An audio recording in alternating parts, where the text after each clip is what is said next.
দাঁড়া রতন, আজকে তোর পালা।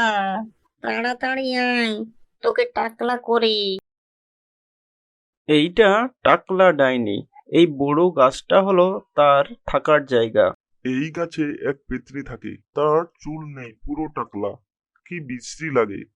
কি? আমাকে টাকলা বলা?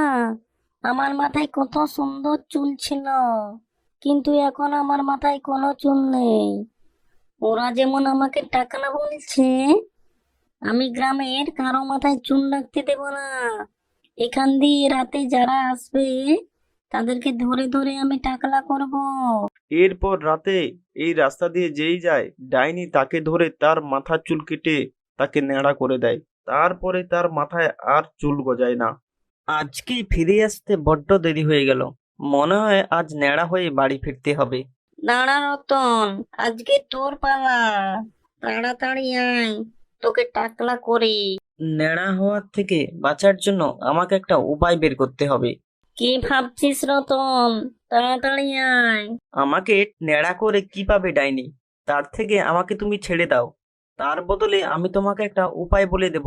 তারপর থেকে তোমাকে আর টাকলা মাথা নিয়ে ঘুরতে হবে না। কি সেই উপায়? তাড়াতাড়ি বল রতন, আমার যে আর ধৈর্য ধরছে না। নকল চুল পড়তে হবে, তাহলে হবে। সেটা আবার কি রে? তুই পালিয়ে যাবার জন্য আমাকে মিথ্যা বলছিস না তো? না ডাইনি, না। তবে এটা পেতে হলে আমাকে আবার শহরে যেতে হবে।